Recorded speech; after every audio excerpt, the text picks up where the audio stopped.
The show. It's The Paper Thing. It's season 4, episode 56. We are not looking at this copy of the Daily Mail from yesterday.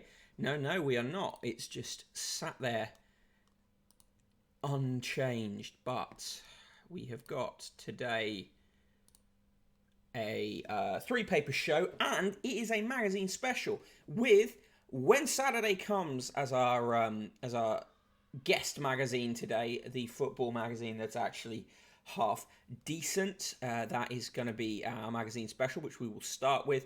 Then we've got three-paper day, the Sun, the Times, and the Daily Mail. I did have the Telegraph today as well, which you can see broken down on my Twitter account, but yeah, that's not going to be on the show today because it's I haven't got enough time, and also that it's always a pain in the ass to move. Oh, look, there is When Saturday Comes in huge form. Rotate. Oh, Control Z.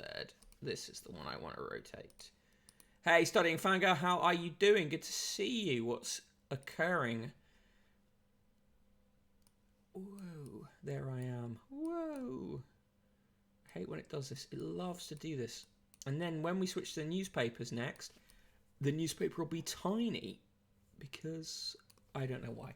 Okay, so yes, Sun, Times, Daily Mail are our papers today. I'm going to grab those, get them in the right order. Sun, Times, Daily Mail, there we go. But yes, we're starting off with When Saturday Comes, the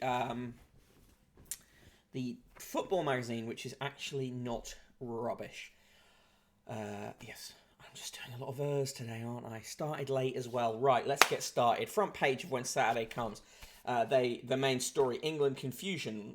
Who would boo us taking the knee? Racist bigots, possibly some government ministers. Cambridge United, community club on the rise. Fan turned manager. Triumphant in 2021. Brentford back after 74 years. St Johnstone's Cup double. And at the bottom, they promise us features on what happened to Joe Hart, the appeal of amateur football, mayhem in Brazil, the cardiac health campaign, the birth of the back pass rule, and non-leagues day at Wembley. Hey, Bad Motivator, good to see you. How are you doing? Inside the magazine, straight in with the contents. Just one ad for different football t-shirts. The editorial says, knee deep. Some fans greeting an anti-racist gesture with boos has made the protest more vital than than ever. Unfortunately for those people that engage in that kind of behaviour, I have some bad news. You're on the losing side. We are heading for a more tolerant and understanding society. Good effort. When Saturday Comes, there's of course an ad for the Football League paper in here.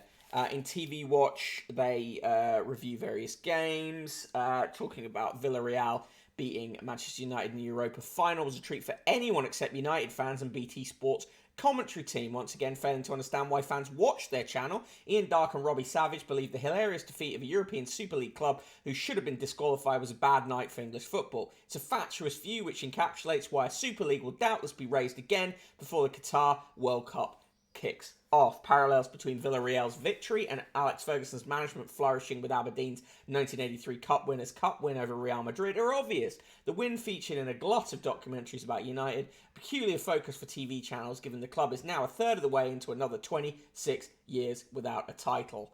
And then they review various other things, including Sir Alex Ferguson, Never Give In. It was comfortably the best film. It's directed by Fergie's son Jason, the agent whose dealings indirectly caused his dad to refuse to speak to the BBC for 7 years. They've got a good feature here, numbers game. Days between North Macedonia striker Goran Pandev's international debut and his first match at a major tournament, 7,312.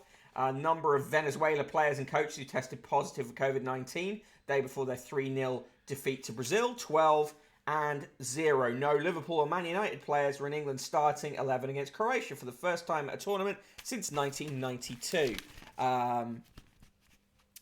Dan Jones, the background will be changing next week, but you're stuck with it for today. They have got a profile of Grimsby Town.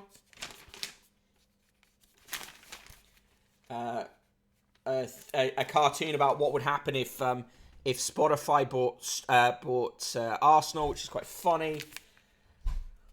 They've got a good report on the women's leagues.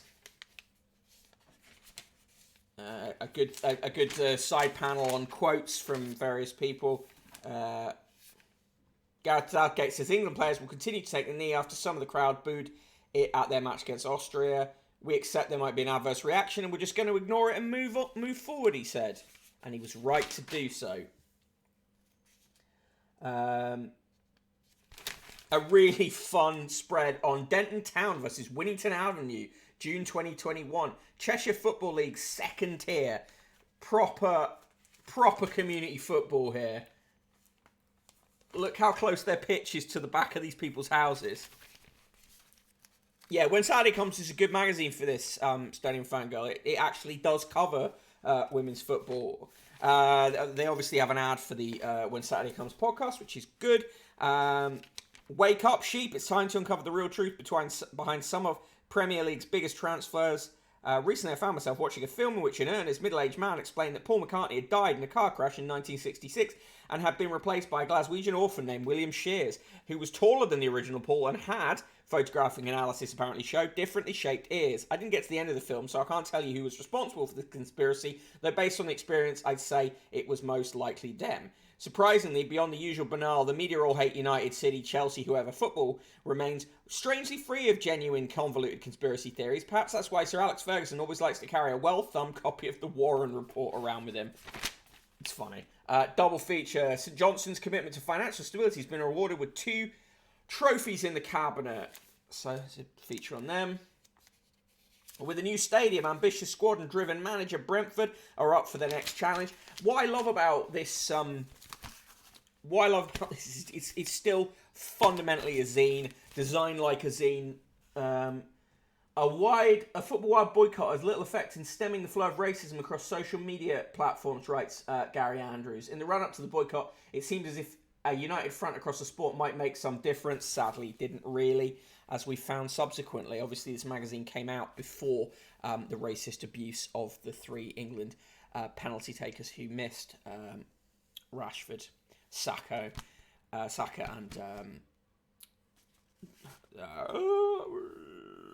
Rashford, Saka. Oh, my brain's gone dead. But anyway, you get the point. WSC shop. They've got some cool t-shirts there. I would support that. Get one of their t-shirts. They've got good t-shirts. Match of the month: Warrington Rylands 3, Binfield 2, and AFC Hornchurch 3, Hereford 2. 6th instalment of the double-header non-league finals day takes place in front of a crowd, giving supporters of the FA Vase and FA Trophy finalists the day out at Wembley they crave. That's cool. Sancho, yeah, thank you. Saka, Sancho, and Marcus Rashford. Anyway, it's really cool. It's really cool to see non-league teams getting this much coverage in a magazine. There's some great pictures. It's cool. They've got a feature on Steve Bruce. Some excellent Steve Bruce haircuts featured here. I'll get a picture of him just in midair. Steve Bruce was 1 week away from starting work at a local shipyard when in a final attempt to make it as a footballer, he made the 300-mile trip from his northeast home to Gillingham. The 3rd Division club saw enough in little Brucey, as the scrawny 16-year-old midfielder was known in school, to sign him. Making his league debut in 1979, Bruce was knocked unconscious going for a high ball. Despite the rough start, he ended the season with a clean sweep of club awards, for which he and his partner were awarded a holiday to Tenerife. The next season, he moved to central defence, and after 200 games and 3 appearances in the PFA's divisional team of the season, he earned a move to First Division Norwich. Yes. Life in Norfolk got off to an inauspicious start when he powered a header into his own goal in his debut, but redemption came in the League Cup semi-finals against rivals Ipswich. With a tie heading to extra time, Bruce met a corner and thundered the ball in the net to send his team to Wembley. There he put in a man-of-the-match performance as the Canaries beat Sunderland 1-0. Having bounced back from relegation in 1986-87, Bruce captained the team to 5th, their highest finish at the time. The following season, Bruce got as close to the England squad as he ever would with a call-up to England B. Despite captaining the team to a 2-0 win, Bruce was never selected again. It is not knowing whether I was good enough or not that gnaws at my professional soul, he wrote in his 1994 autobiography, Heading for Victory. He then moved to Man United for $825,000 and was never heard of again. No, not true. He absolutely thrived at United, of course. The The slow easing of lockdown has seen fans desperate for live football, discovering the amateur game, writes Mike Bailey. It's a fun layout.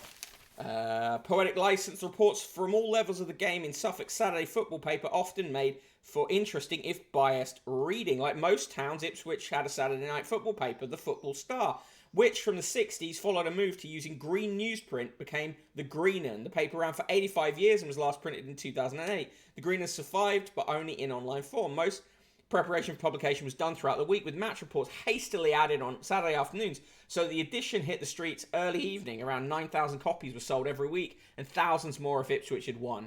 Non-league matches were covered using an army of local reporters with nom de plume like Rhode Island Red, the Ploughman, and Ben the Dog.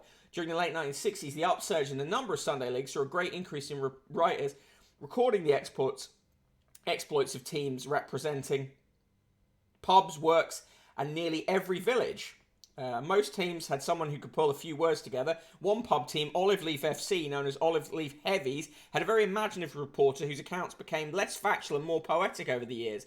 From the Greenham archives, i.e. this writer's loft, and other writers' efforts give a flavour. The score after 90 minutes was 0-0. Full-time whistle was imminent. The referee had other ideas, however, and played on, despite the fact that there had been no injuries during the match. Post Office Research scored a goal in the 100th minute to put them in front. Bentley were disgusted, but despite the referee playing a further 6 minutes, they could not manage an equaliser. I also found a reference to a referee being knocked out, apparently accidentally, during a fracas when no red cards were issued and no disciplinary action was taken.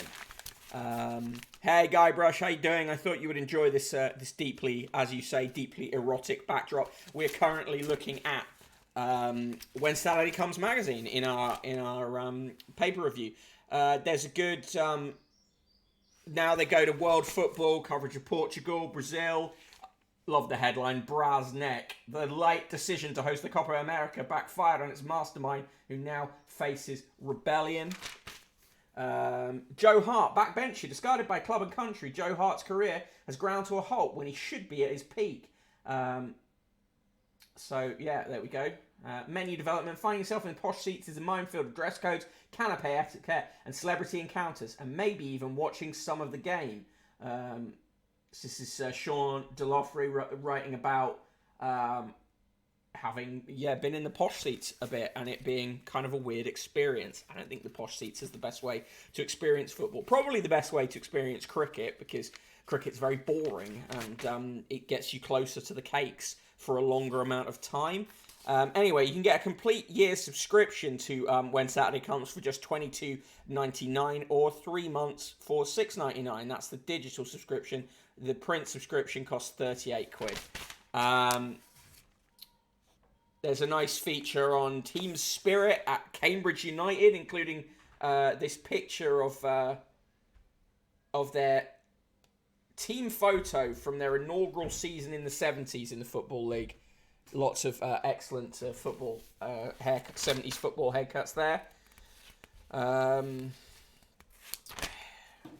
They review a load of books, including The Accidental Footballer by Pat Nevin, which I have read and is good. Refugee Status, Football Without Borders, The Lives and Times of a Refugee Football Club. I would like to read that. Whose Game Is It Anyway? Love, Football, Life, Love and Loss by Michael Calvin.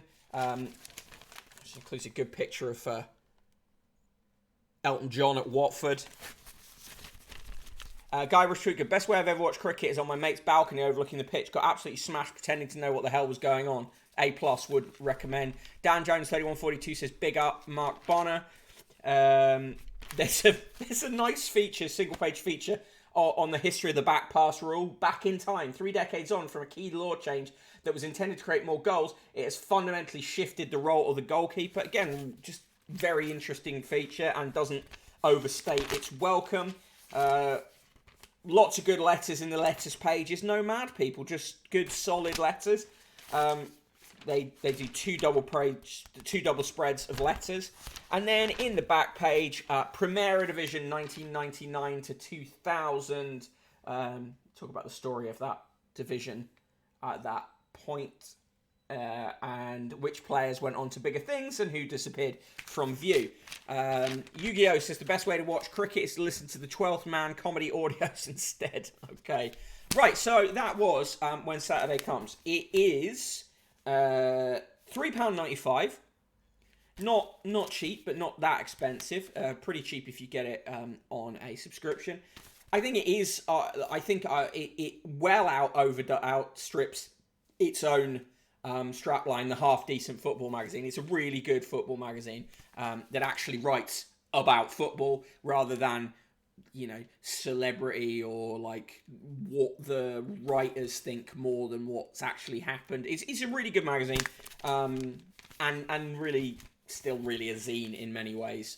It's long running. I've got some older copies knocking around here which are hilarious. Anyway, it's the private eye of football writing, basically. For me, 9 out of 10. So now we move on to The Sun. It's a 3-paper day today, so we're going to be doing The Sun, The Times, and the Daily Mail. As I mentioned at the start of the show, I'm sure some people missed it. You can catch my analysis of the Telegraph on Twitter if you want it. The breakdown for the Telegraph is there. All right, so The Sun getting its money's worth out of that picture of Matt Hancock's steamy clinch, as we're required to refer to it, sticks that back on the front page to run a story on the ICO swooping in this hunt for the whistleblowers. Computers and phones seized in shock swoop over Hancock's CCTV, despite your right to know of his rule-breaching affair with aid. This is written in insanely over-the-top language by Harry Cole. Britain's What Data watchdog was hit by a furious backlash last night after they raided homes in their hunt for the Matt Hancock scandal whistleblowers. Yeah. You get lots of chances to read the words branded, overkill, tipsters, all in there, so there you go. Does The Sun know any other language than insanely over the top? I'm afraid it doesn't. It does not. Dr. Festy, steamy clinch. God, that makes me feel sick. Yeah, fair dues. Dan Jones rates When Saturday Comes 8 out of 10. Now to a regular broadcast schedule of -69s. Yeah, Dr. Festy. Also, the way The Sun flip-flops between outrage at Tories to supporting Tories gives me whiplash. Yeah, because it likes to pick its favourites amongst the Tories. You're right to know this is the same language used to justify the phone hacking scandal. It is. Whether or not the ICO should be investigating this is another matter. I would argue probably not. On page 3, that is page 3, but isn't page 3, model Paulina Gretzky looks well above par in a black bikini as she prepares to wed golfer Dustin Johnson. Literally, that's it. Nigella on page 3. Nigella in Elvis jibe at Grub Tax. You can do anything but lay off my full-fat foods. Nigella Lawson stuck 2 fingers up at calls for a tax on salt and vinegar by featuring calorific Elvis Presley fried sandwich as her recipe of the day. Nothing but unqualified support for Nigella. On pages 4 and 5, the continuing with this Matt Hancock investigation. Fury over raid in bid to find Hancock leak. Source should get a medal, not be caught in witch hunt. That's a quote from an anonymous source that the Sun has no doubt made up.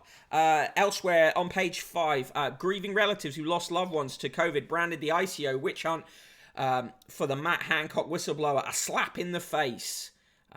Sue of Leeds says Hancock was telling us week after week, keep apart, blah, blah, blah. Yeah, look, obviously, Hancock was breaking the rules and had to go, but the question of how that CCTV footage got into the hands of the Sun is an interesting one, and the Sun once again thinks itself above the law.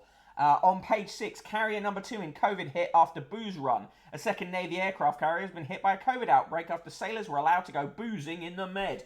Boozing in the Med. On page 7, Kane and Crouch enjoy round. The Lions is the headline. England skippers all smiles on the course. I don't really get why this is a story.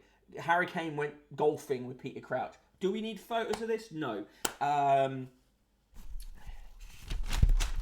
United Pingdom is their coverage of the continuing pinging of the app. This is going to happen when cases rise because you unlock very quickly. Gavin Miller QC writes, an astonishing state attack on our democracy. That's how he covers the ICO investigating the exposure of that CCTV footage. On page 11, Amanda Holden wears a jumpsuit. Person in the room loves Amanda Holden. Love a jumpsuit, hate Amanda Holden. Yeah, simple as. Also, here's an F1 Aces watch we nicked at Wembley. 40k muggers on vid. The net is closing on muggers who snatched F1 driver Lando Norris's £40,000 watch at Wembley after the Sun obtained video of them showing it off. The Sun obtained this video. I'm pretty sure this video was bouncing around on social media. Obtained. And also, as I said when this story first broke, I would simply not wear a £40,000 watch to Wembley. So, funny how they're this efficient in hunting whistleblowers, but it takes a mysteriously long time to investigate the rampant corruption in this government. Yeah, imagine that. It takes a mysteriously long time, in fact, a time that continues, for them to find the killer of Daniel Morgan. Kinu92, just out there trying to get my clinch steamed. Ali Ross, the deeply unpleasant Ali Ross says, EastEnders has got Harry doing the Lambeth woke. Oi. In a grudging acknowledgement of Euro 2020, EastEnders allowed Harry Redknapp to make a brief yet memorable cameo in Walford last week. Officially, he was Terry Cant's mate from the Poplar days. Unfortunately, it felt more like a Klingon had beamed down on Islington High Street because they didn't quite get Harry to do the Lambeth walk, but he was required to walk in the Queen Vic and greet awestruck landlord Mick Carter with a chirpy, "Hello, governor, I'll have a pint, please." Words not spoken in an actual East End pub since the day rationing ended. As if Ali Ross has been in an actual East End pub fucking ever. Guybrush Tweetgood says, every time I hear the name Amanda Holden, I always think of that Bart prank calling Mo Amanda Holden kiss. Yes. Grilling Pirate Pete obtained a video. It means we've had it for months, just waiting for the best time to release most damage. This time, no, it's talking about a watch that was stolen at Wembley last week. So they picked it up off social media.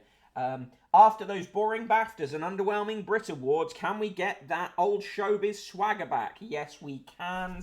Pictures of various celebrities at the Cannes Film Festival. On page 17, Danny in the dumps. Sad stars love split with jailed fraudster. They've papped her, choosing a shot where she looks most sad, and then spoken to friends of hers about her split with her partner, who has just been jailed for fraud. David Beckham and Michael Caine met outside a restaurant. More pat pictures of that. 45 killed in floods. Hell, Europe hit by worst rain for decades. 70 missing after homes destroyed. Does the Sun connect this to climate change? Does it fuck us like? Clever Burgers. McDonald's try reusable rented cup to save the planet. McDonald's is trialling reusable rented cups of hot drinks which customers return after using. Seems like a good idea. Naomi Campbell has done some modelling. Surprise, surprise. Harry Styles has some competition when it comes to having the most outrageous fashion sense in music after the Maneskin frontman Damiano David wore this eye-popping lingerie look. He stripped down in the video for the Italian Eurovision winners track, I Want to Be Your Slave. It's him wearing a black bra and pants. The Sun can't cope with it because, because the Sun are stuck in the 1970s. Prior to David Bowie wearing a dress. On page 23, car thief chased by cops, track and race. A maniac risked a major disaster by driving a stolen Land Rover onto a busy rail line. Footage shows the Discovery Sport accelerating down a main line to an airport. It went through a station before it was abandoned on the tracks as yesterday's 9:30 a.m. drama caused chaos for commuters and air passengers. Yeah, there you go. Studying Fango says McDonald's in Israel started selling falafel, which is absolutely crack-brained. Is it any good? Is it good falafel? Hey, SK the Crusader, how you doing? Good to see you. Bears race sued over rings full. A mum who took part in Bear Grylls' survival race is suing for more than £150,000 after her leg was smashed like a stamped-on digestive biscuit. Former gymnast Margot Harrison, 58, suffered a shattered shin bone after falling from monkey rings during a 5-kilometre obstacle course designed by the TV host to help participants release their inner bear. Oh, fucking hell. SK Crusader has just sorted his right to work nonsense, so he's getting his contract next week. Well, congratulations for that. Good work. Battle West says, I would eat McDonald's falafel. Do they call it McLaughlin? Says Guybrush Tweetgood.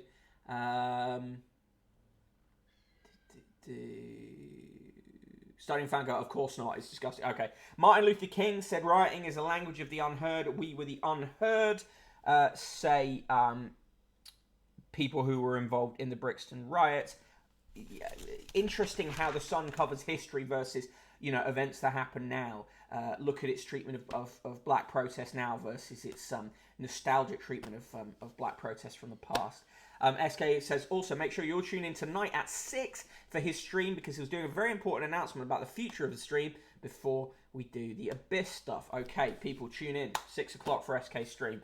On page 27, there's a picture of a lion standing over a load of bones, a bit like the Lion King, except more brutal. And on the bottom of that page, for those about to sup, ALCDC. ACDC have launched their own extra strong beers. The Highway to Hell Veterans Can Craft Ales are roughly twice the strength of a typical pint of bitter. Their ACDC TNT Double IPA, inspired by the 1975 album TNT, it's a good record, is 8.2% per alcohol per volume. ACDC Power Up Juicy IPA, named after last year's 18th album, Power Up, is 6.6% ABV. The Sun gives some pun names of other beers that ACDC could make, including Highway to Camden Hells, Brew Shook Me All Night Long, It's a Long Way to the Lager Top, Ale Break, Let Their Beer Rock, You Sup Mead All Night Long, Shoot to Swill, and Back in Black Label. Jesus Christ. Okay, SK, have a lovely lunch. See you soon. Yes, you could just imagine that the Sun would be stalwart allies of MLK. Yeah, exactly, Guybrush. We need our 434 million now more than ever campaign to restore kids' funding. Maybe if you haven't backed this government, the Sun, we wouldn't be in this position. SAS fantasist fleeced his war hero father. The fantasist who lied about being in the SAS and guarding royals has been jailed for stealing from his war hero dad. Edward Stewart, 53, had been forgiven by his family for his military deceit, but he plundered 94-year-old David Brunton's bank account, leaving the World War II veteran a broken man, a court heard. Stewart, an ex-hotel worker, tried to impress women online, claiming he served in Iraq and Afghanistan with the SAS. He also said he had provided protection for Princess Diana, the Duke and Duchess of Cambridge, and Brad Pitt. He was exposed in 2016 by an online vigilante group. The court heard that after moving in with his father, Stewart was put in charge of his finances. Prosecutor Matthew Collins said he went on to steal tens of thousands of pounds. Well, that fucking sucks, doesn't it? Josephine Scriver, the Danish model, wore a dress. That's worthy of a story, apparently. Another 2 years, then I'll retire. It's been good, says Bradley Walsh. Guarantee you he doesn't retire. A restaurant is serving the world's most expensive portion of chips, £144 a portion, parboiled in champagne and dusted with gold. It's just a way to ruin chips.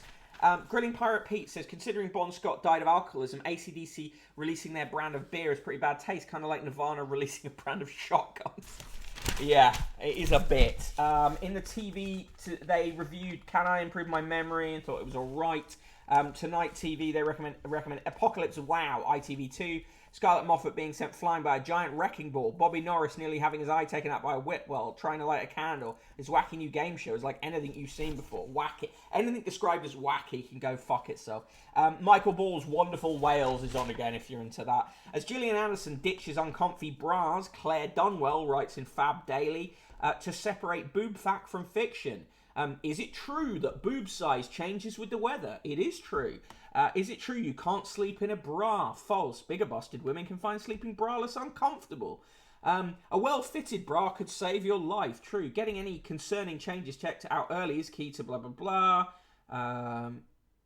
Wearing the right bra will help you to notice changes. Exercise can make your boobs perkier. True, apparently. Dieting can make your boobs saggy. Also true, apparently. Underwired bras raise risk of breast cancer. That's false.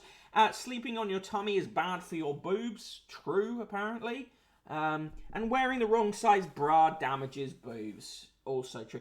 Now, who was suggesting this? Is it... Well, it's someone who sells bras. Oh, and a cosmetic surgeon. Neither of those people have any reason to state those things are true / false. Is Gillian right to ditch her bra? Ditching a bra will make your boobs droopy is false. Breastfeeding makes your boobs sag is also false. Well, that's good to know, isn't it? In the big interview and something for the weekend, they talked to KSI. The £50 letter today comes from Luke Russell, who says, Charlie Perry should not be associated in any way with our beautiful game. He drank 20 cans of cider, put a lit flare in his bum, and was filmed snorting a cocaine-like substance before joining the 2,500 yobs who broke into Wembley without tickets. He has no shame and refuses to apologise or recognise he did anything wrong. Perry should be given a life ban from entering any football stadium across Europe. It is suggested that the Sun paid him 11 grand for that story. I'm dubious about that though. Anyway, KSI's album gets a 5-star review. It tends to be the case if someone gives them a interview. Where is the person in the room for all of this? What, all the boob related stories? She's just on the other side of the room. Did I need to input? That's very sexist to think that No, you didn't. They were just wondering as I listed the truths and falses about boobs, written according to a cosmetic surgeon and a bra seller. So you should have worn a bra while you were doing that. I should have worn a bra. Yeah, I wouldn't need a particularly big bra, even though I am, somewhat carrying extra timber at the moment. KSI stopped talking to the Sun challenge. Yeah, you really should. Guybrush, love my ass off. Nothing riles the Brits more than seeing someone else have fun. Guybrush Tweetgood is going to apply the boob lessons to his moobs. Okay. Love Wales, hate Michael Ball. Simple as, says Red Tick Seed. Frugis, tiny amounts of gold cost barely anything. Dusted with gold is a great scam for expensive restaurants. Slink Meyer says, I found out that Courtney Love went to see my work's latest production last night and I'm losing my damn mind. That's amazing. That's really cool.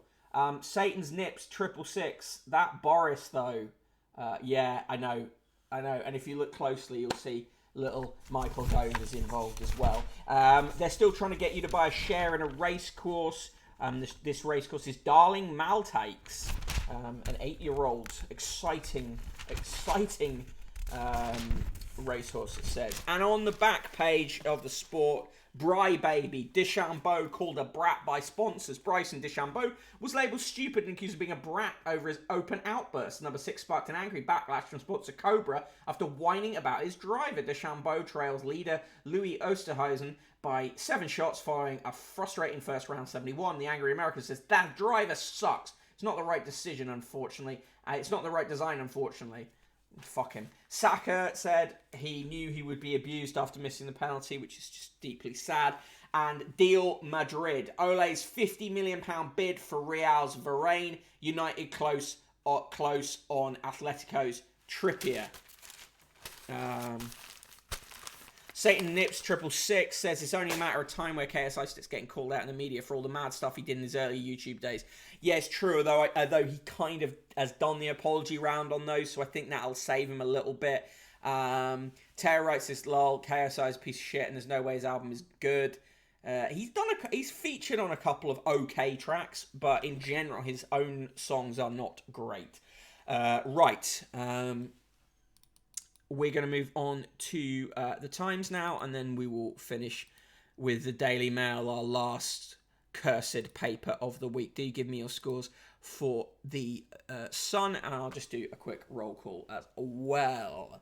I am the Broken Bottle Boy. You can follow me on Twitter at Broken Bottle Boy, always appreciated, or on TikTok at Useless Conquest. Going to do some more of those soon. In the mod squad today is the excellent Guybrush Tweetgood.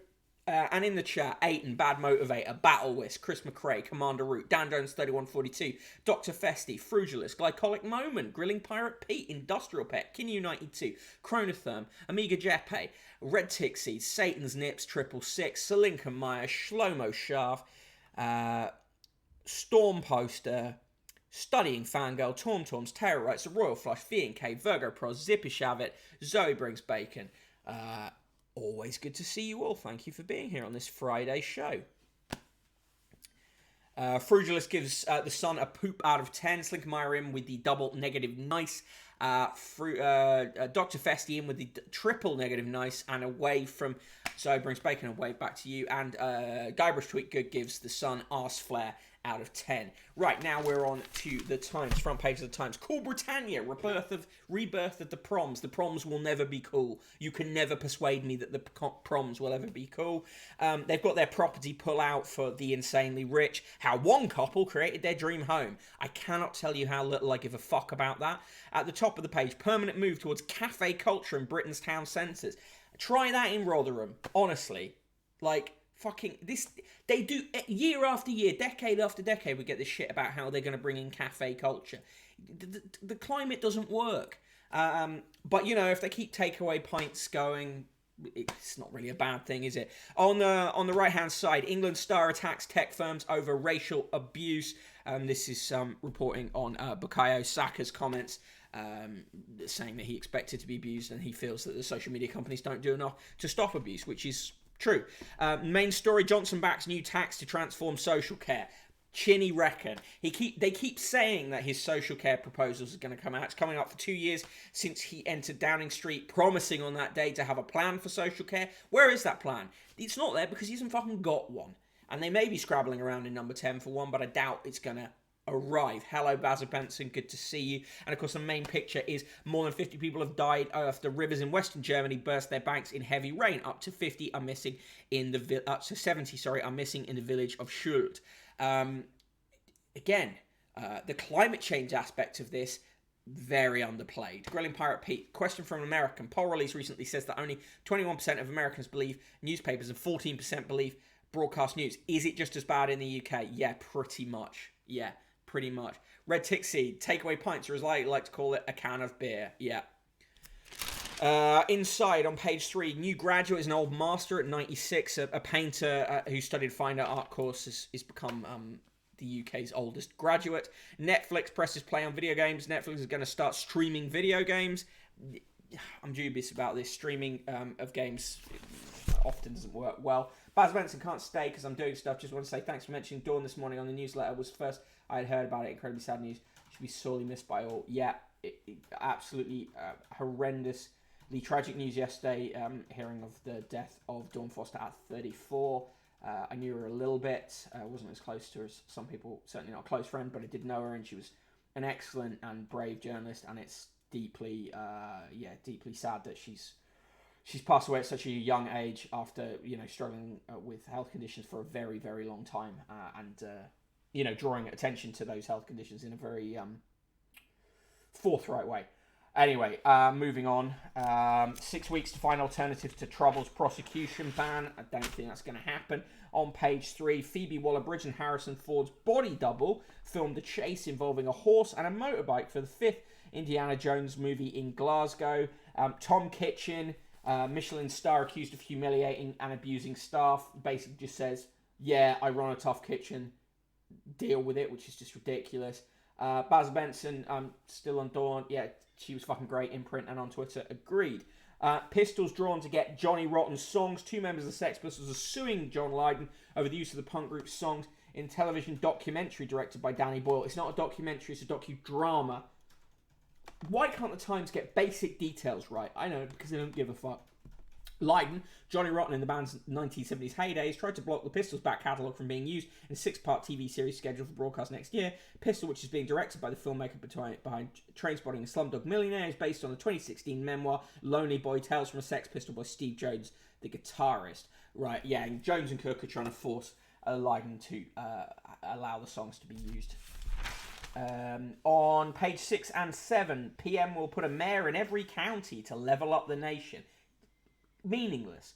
And his ex-Bullingdon friend, Ewan Ferguson, has been appointed to the Committee on Standards in Public Life. Satire once again dug up and sodomised in front of us all. If you want to know more about that story, go to the newsletter today, brokenbottleboy.substack.com, brokenbottleboy.substack.com, where you will find the newsletter, which covers that, and also some hilarious news about GB News. Crediton, but Mick, mayors increase exponential gain, allowing countries to level up faster. Yeah, I know, mayors are a catalyst. You just throw them into any reaction and it goes faster. Quentin Letts is awful. Betty Boothroyd says Johnson shirks duties at PMQ. She is correct. Me Too blogger must pay £70,000 to lecturer falsely accused of rape. Dr. Paul Blackledge said the claims had all but destroyed his career. University lecturer denounced as a rapist on a Me Too blog has been awarded £70,000 in compensation against the anonymous author. Google was ordered to remove the false allegations about Dr. Paul Blackledge from its Blogspot website. Again, the Times reporting on very basic stuff in an inaccurate way. Blogspot is not a website, is it? It's a blogging platform. It is a... Fuck me, I just cannot. Grilling Pirate Pete, wow, punk rocker fighting corporations using his music, but his buddies are trying to shame him for not selling out. What a strange world. Yeah, I mean, selling out as a concept is a pretty dead idea anyway. Guybrush Threepgood, it's such a minor thing, but I fucking hate that now all the mushmouth Tories keep banging on about levelling up. The amazing thing was the Tory MP on Politics Live yesterday said, well, it's a pretty meaningless phrase. Just like, you're not meant to say that bit out loud.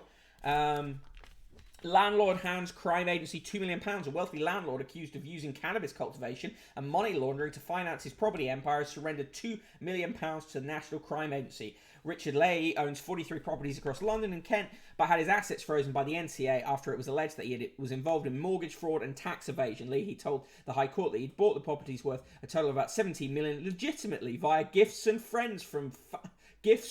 and loans from family and friends. Me. He's since spent about more than £500,000 fighting the case, but yesterday agreed to forfeit £2 million to settle the claim against 3 of his properties in South London. He handed over £1.1 million in a bank account and 3 mortgage properties in South London worth an estimated £1.8 million with about £800,000 of equity in them. Settlement is not an admission of wrongdoing on Leahy's part. It's understood that there are no criminal investigations into him or his business. Fuck me. You can almost get away with anything if you're a landlord, can't you? Dr. Festi says, the number of people I've seen continue to have unbothered, undisrupted careers after it comes out they've done awful things like that makes me very sceptical when people say such accusations ruin their career. Yes. I think of Redacted and Redacted. So he still owns dozens of rental properties, that's correct. Huge numbers of rental properties. He owns 43. And he's had to hand over 2 of them. And a huge amount of cash that he can't quite explain where it's from. I'm a freelancer, right? And if I had huge amounts of unexplained cash, HMRC would ruin me. But somehow people like this get away with it. 500,000 pinged by app as NHS staff shortages hit patient care, brain fog and tinnitus, depending which way you want to say it, among 200 symptoms of long COVID. Ex-footballer killed father with fist. A former professional footballer has been jailed for killing his elderly father following a drunken row at Christmas. Horrible story. Rip-off drug firms fined £260 million. Drug companies have been handed record fines totaling more than £260 for ripping off the NHS after colluding to pump up the price of a life-saving medicine, which rose from 70 pence to 88 pence per packet. Jesus. Almost half of Australia is in lockdown.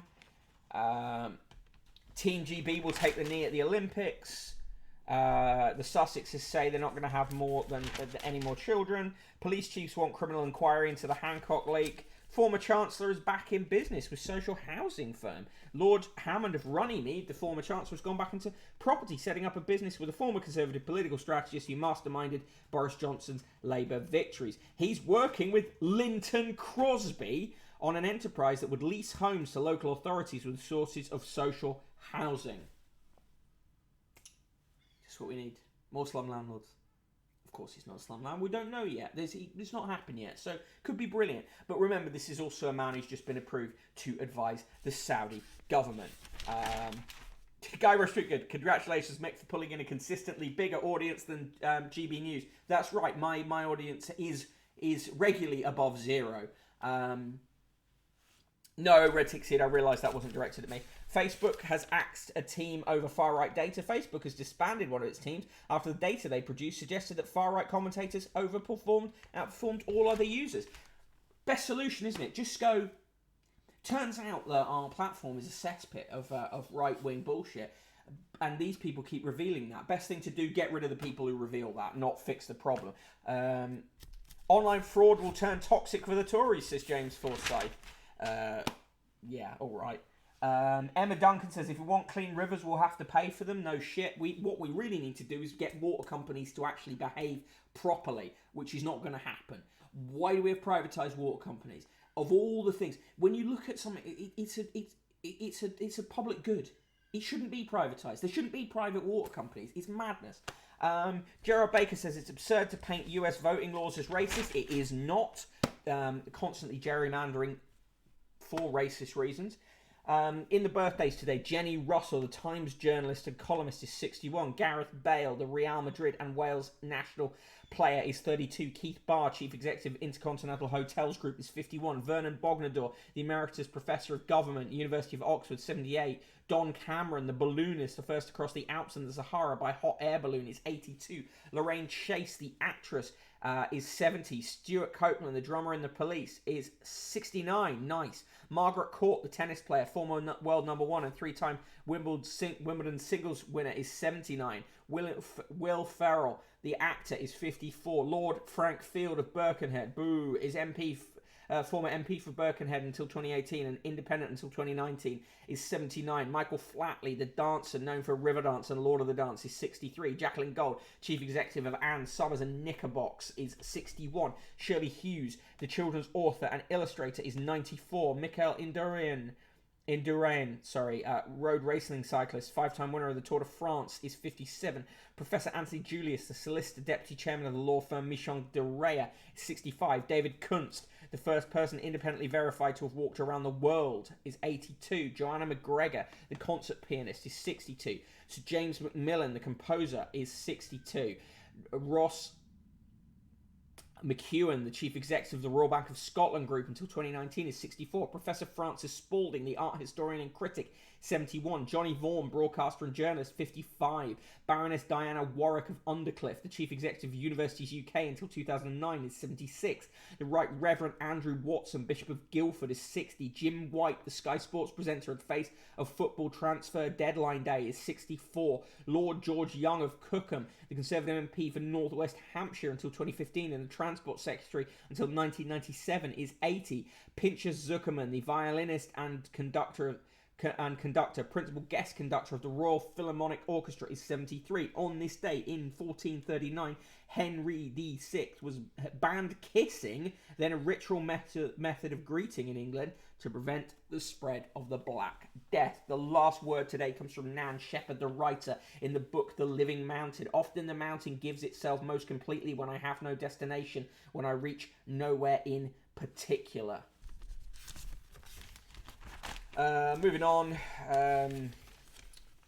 Peter de Vries, the Dutch justice campaigner and crime journalist who became a national hero, died yesterday after he was shot on Amsterdam Street in a suspected gangland murder. He refused to bow to fear, and his family said he lived by his conviction. On bended knee is no way to be free. Rest in peace to him. A man silenced by stroke speaks after brain implant reads mind. Reads mind, very simplistic way of putting that. Okay.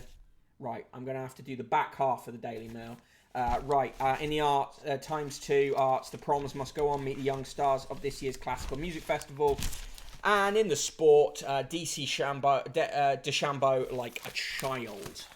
Right, we're going to skip the news section of the Daily Mail because the person in the room has a meeting at 2, and we're just going to get to the letters and the cartoons. In the cartoons, Odie and Garfield are having a chat. In Chloe & Co, they're talking about clothes. And in Fred Bassett, Yorkie has stolen some sausages, which he's going to share with Fred. In the straight to the point letters, Pauline Morris of Woking, Surrey says, I broke the record today. After walking into town, within 10 minutes, I dodged 3 zombies on their phones, 2 idiots on electric scooters, and 3 cyclists on the pavement. Barry Coates says, if we don't behave after Monday, we'll be subjected to restrictions again. They should call it Parole Day. Suzanne Gould of St Albans says, there seems to have been a silly mistake. Harry and Meghan's Oprah interview was nominated for an Emmy in the non-fiction category. And David W. Andrews says, Boris's lucky Labour isn't blaming him for those missed penalties. Well, not yet. Yes, Fred redistributing sausages. Very good. Dog as ever. Giant stuffed crust is the recipe today. better than a shop-bought pizza, they claim. It never is. They're trying to sell you holiday homes, cruises, stuff to refresh your eyes, a pet vacuum cleaner. And in the sport, rock on, Tommy. Fleetwood leads home charge at the Open as Rory fights back. That's the Daily Mail. I didn't give you the cover for the Daily Mail. Let me just throw that up so you can see what they had on the cover. Front page of the Daily Mail had, what kind of state are we in as Britain collapses into pingdemic paralysis? Police arrive in riot van at the home of petrified schoolgirl 12 to interrogate her over quarantine. I know, it's ridiculous. It's ridiculous. And at the top of the page, apparently actresses, just by wearing dresses, are dressing like Disney characters. Once again, it's Liz Jones talking shit. For me, Daily Mail, it's a -69 as usual. That is the classic negative nice. Thank you for joining me this week on the show. Much appreciated ever. I hope you enjoyed the magazine special. There will be another magazine special next week, perhaps on Friday. If you enjoyed the show and want to help support it in a very direct way, throw some coins in the PayPal fund, paypal.me/conquest of the useless. And if you also, another way of enjoying the show, if you do, is joining the ever-growing band of us in the Discord, which I will chuck the link in the chat now. And do consider signing up for the newsletter, brokenbottleboy.substack.com. It's free to sign up for, but if you like it, you can get a paid subscription, which, helps me keep the lights on. So, yeah, thank you very much. Thank you for... Good to see the Ged coins in the chat from Red Tixie and Guybrush. I will see you all on Monday at 1 p.m. In the meantime, have a really fantastic weekend. Find me on Twitter, catch me on the Discord. Yeah, have a good one all. I hope the sun shines nicely on you this weekend. Cheers.